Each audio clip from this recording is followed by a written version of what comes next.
நிஜமாலே ரொம்ப லவ்விங்கான person. It was just one incident, ஒரே ஒரு இன்சிடென்ட் தான்.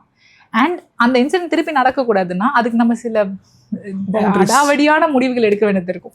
மேபி வந்து நம்ம வந்து ஒரு லொக்கேஷனை ஸ்விட்ச் பண்ண வேண்டியதாக இருக்கலாம், ஜாபை ஸ்விட்ச் பண்ண வேண்டியதாக இருக்கலாம், ஃபோன் நம்பரை மாற்ற வேண்டியதாக இருக்கலாம். இந்த மாதிரி ஏதாவது ஒன்று பண்ணாதான் நம்ம பார்ட்னருக்கு நம்ம மேலே அந்த ட்ரஸ்ட் வரும்னா அதை பண்ணுறதுக்கு ரெடியாக இருக்கணும்.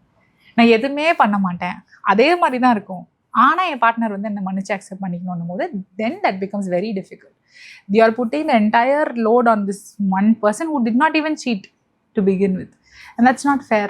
இப்போ ஜாயிண்ட் ஃபேமிலியில் இருக்காங்க மேம், அப்போ வந்து எல்லாருக்கும் பார்த்தீங்கன்னா ஒரு ஒப்பீனியன்ஸ் இருக்கும், அதை பண்ணு இதை பண்ணு அப்படின்ட்டு. ஸோ அது எல்லாத்துக்கும் எப்படி மேம் ரியாக்ட் பண்ணுறது?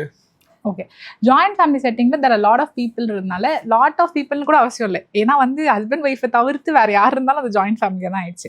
ஸோ எல்லாருக்குமே ஒரு ஒப்பீனியன்ஸ் இருக்கும். And people usually can't like நீ என்னமோ பண்ணேன்னு இருக்க முடியாது. டெஃபினட்டாக ஏதாவது ஒன்று சொல்லுவாங்க, இப்படி பண்ணுமா அப்படி பண்ணுமா ஏதாவது ஒன்று சொல்லிட்டு தான் இருப்பாங்க. பட் இது எப்படி ரெஸ்பாண்ட் பண்ணுறதுன்னு பார்த்தா, என்னோட கிளைண்ட்ஸ் கிட்ட நான் பேசுறதை வச்சு நான் 3 types ஆஃப் ரெஸ்பான்சஸ் வந்து ஆர் குட். ஓகேவா?